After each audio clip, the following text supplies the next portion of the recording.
Evening Bootcatteers, how you doing? We know that I like to stick with the BBC because obviously I'm a bit of a hipster when it comes to the BBC, i.e. I knew that it was a nest of sexual deviant scum years ago. I stopped paying my TV licence way before it was cool, and I have tried to act as a thorn in their side, in their degenerate gimp suit wearing side, for many, many years. But today I'm going to have to give them a day off because, unfortunately, they don't cover this story. I wonder why. Exclusive from the Daily Mail. Married former BBC news anchor who paid for young children to strip for him in online video game streams is jailed for 8 years by George Odling, crime correspondent. Yeah. Poor old George. He's an oddling because he has to write stories like this. He has to look into the sordid backgrounds of people that used to work for the BBC. Anyway, I'll obviously read you the story, but the question on everybody's lips is, have you heard how good the new Director General of the BBC is at karaoke?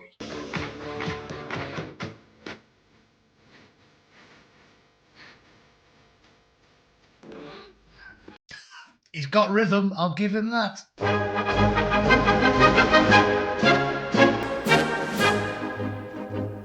Right then, another day, another story about the BBC. Weird how they didn't want to cover this one themselves, isn't it? They're normally such good, honest journalists. You'd think they'd love talking about this and breaking news about one of their own. But strangely, they've all gone quiet over at Broadcasting House. Although, to be fair to Hugh Edwards, it's quite hard to talk when you've got a ball gagging.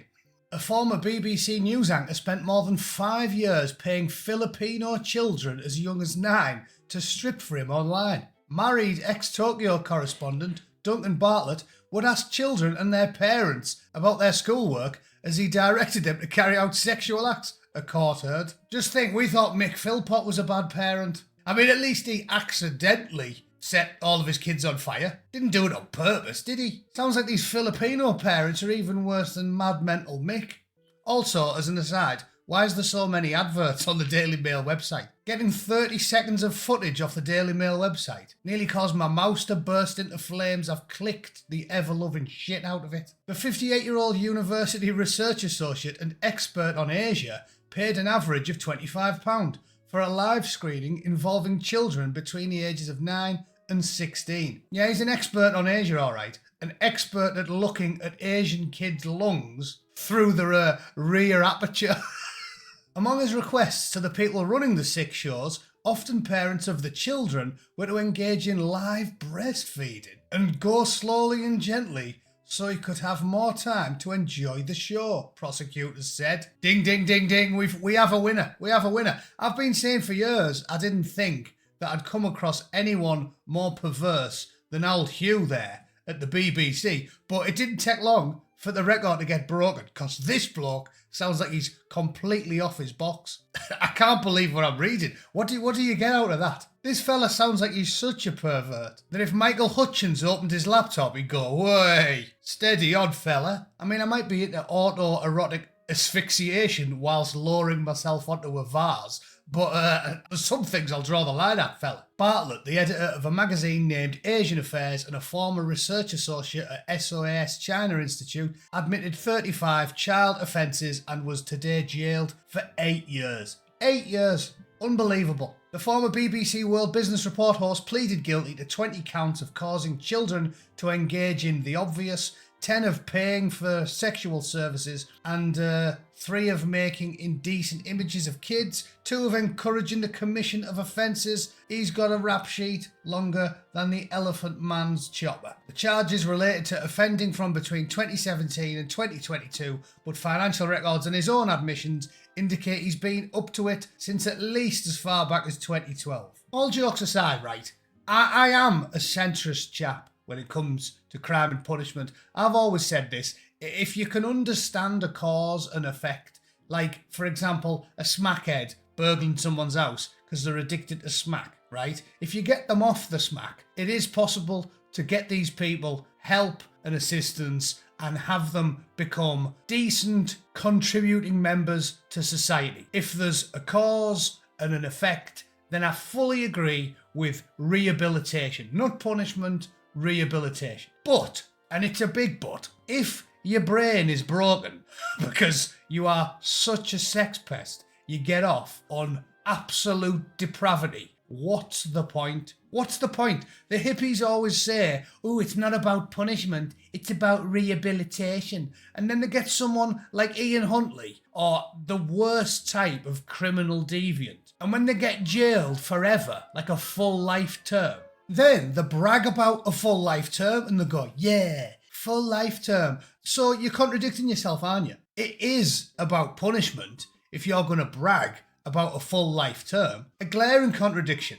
When it suits you, you tell everyone it's not about punishment, it's about rehabilitation. But when it's a really bad crime, you say, yeah, don't worry, never ever going to get out. As usual, your argument makes no sense. My argument, my pleasant, reasonable argument, i.e., if they can be rehabilitated, let's rehabilitate them. And if they can't, put them on a 50,000 volt lazy boy. That seems like a totally logical and coherent argument. Seems like only one of us is talking sense here. Anyway, moving on. Wood Green Crown Court heard that when the officers from Scotland Yard's online child abuse team came to arrest Bartlett, he told them, I know what's happening now.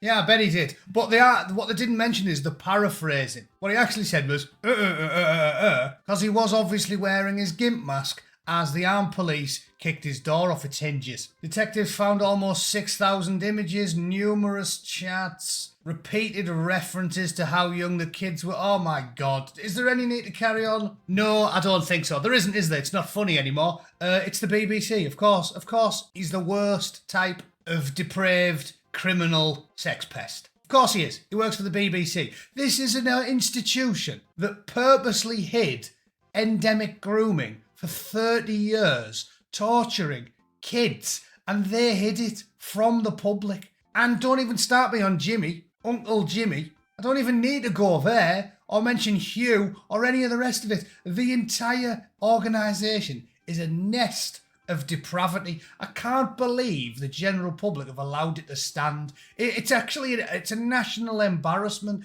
It's a testament to our cowardice as a nation that building stands in the centre of London unmolested. If we had any balls whatsoever, the general public would have risen up, bulldozed it during the 9 o'clock news, and then salted the earth, built a block of flats on it, and then denied the BBC ever existed. People would say, do you remember the BBC? And you'd go, what? But no, never heard of it. BBC? Are you talking about the strange subgenre of pornography that's very popular in the United States of America that, I really shouldn't even know the acronym for? Yeah, that one. I'd be less embarrassed if someone found that type of BBC on my computer than the fact that my web browser's always looking at the BBC News. That's how bad it is. In fact, I feel guilty having ever spawned a popular web series entitled The BBC's Views. I shiver with shame that anyone knows I've even looked at their website. That's how embarrassed we should be as a nation that we inflicted the BBC upon the world. All right, I'm done. If you're still paying your license fee, please stop. Please stop. It's less immoral to directly give money to arms manufacturers. It's less immoral to send Ian Huntley a Christmas card with a folded up shred of the Yellow Pages inside of it, detailing, half a dozen children's schools in the vicinity of the prison he's obviously going to get released from shortly, because that's the type of country we live in. Sorry, you live in. Thank God I am no longer a taxpayer to the Crown. Thank God. Knowing that the BBC still gets taxpayers' money, if it was 1775, I'd be George Washington's bagman. That's how odious and offensive that organisation is to me. Gary Lineker should not only lose his job, he should be given 2,000 lashes by a bamboo-wielding samurai and then sent to break rocks for 45 years in penance. It's disgraceful. It's disgraceful. The BBC still exists and you should feel ashamed for tolerating it. At the very least, cancel your licence fee, okay? And share this video so everybody else knows about the BBC. I haven't got time to list all the rest of the pests that work for them. You'll just have to take my word for it, all right? Or look at my back catalogue. Anyway, that'll have to do you for today. I've got work to do. Thanks for tuning in, ladies and gentlemen. I'll be back tomorrow and I'll be doing a live stream on Saturday. All right, let me know what you think in the comments. Thanks for watching. Tool Pip. Cheers.